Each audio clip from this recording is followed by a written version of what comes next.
Welcome back. Okay, so I've got somebody with me here. We've talked a little bit about her. We've teased her being on the show here a couple times, but now we finally get to meet her. This is Savannah Hart. She's a senior. Technically, she will be a super senior eventually, but you're on the cross-country team. You're also on the track team, but we've got a lot to talk about because we missed a lot. So first of all, you qualified for nationals.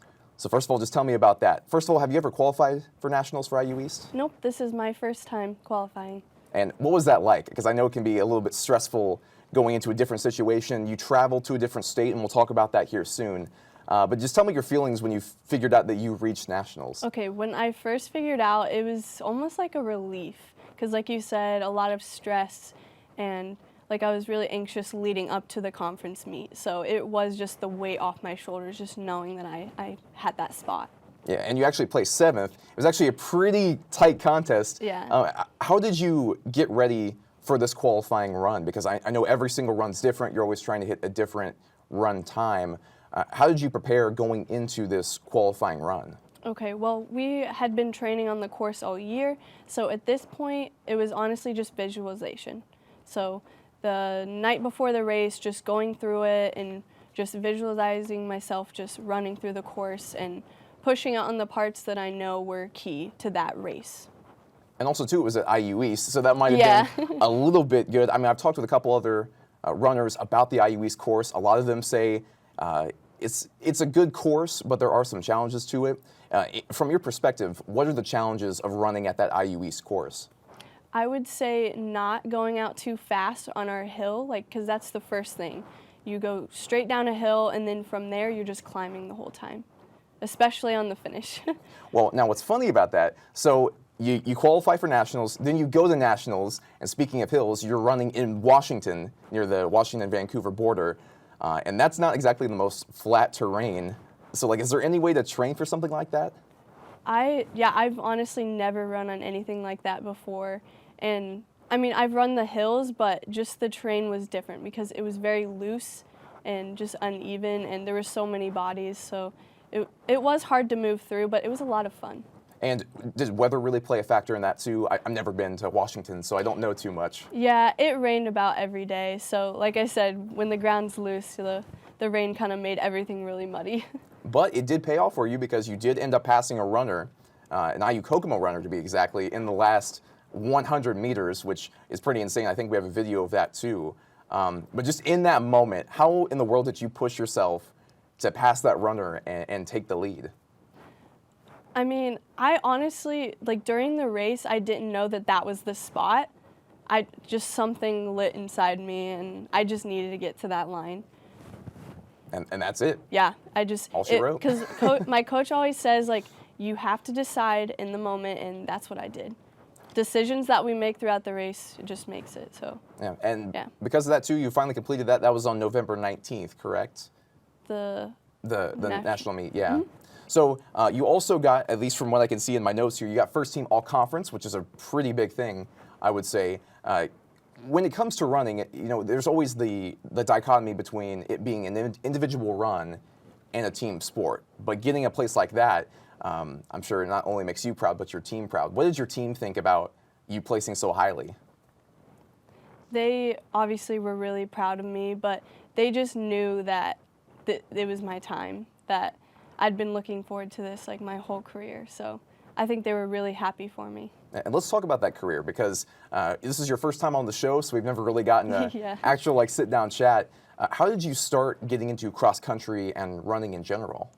Well, it really started when I was a young child in elementary. We would have just our afternoon yearly races, and I did so well in that, my parents were like, why don't you just go out for cross country? So I did. I started in 6th grade, so very early, and then I just kept running.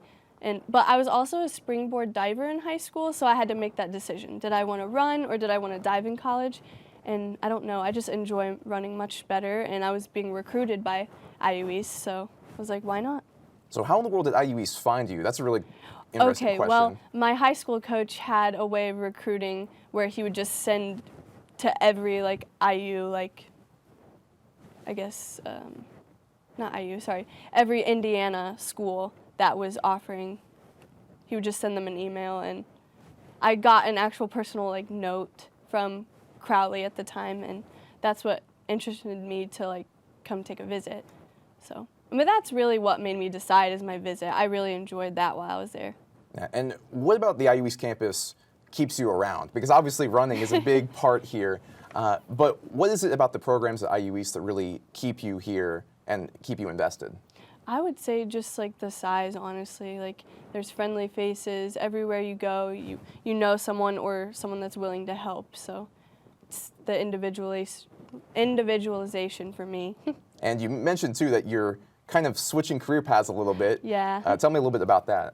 Well, I started out with human life science and realized that my heart really wasn't in it, and I didn't mention that during my high school like diving career, I also coached, and I got to coach young children, so that kind of got me into education, I'd say. I really like teaching them, so I thought, why not go with that? So that's kind of what fueled my major change. So do you see yourself coaching in the future and continuing this education path? Yeah, I could see me doing both. Now, would you rather coach the diving aspect, or would you rather coach like a running team? You know, I'm not sure yet. I feel like the future will only tell that. Hey, that's fair. Now, a big question that I've always wanted to ask a certain runner is that, for me, I hate running. Running is a terrible thing. It's painful. It's not something that's supposed to be something that feels good, necessarily. But what motivates you to run through these events, to train, to deal with the long hours, the dieting, all these different aspects? How do you motivate yourself to get through all of it? Oh, I would have to give that a lot to my team.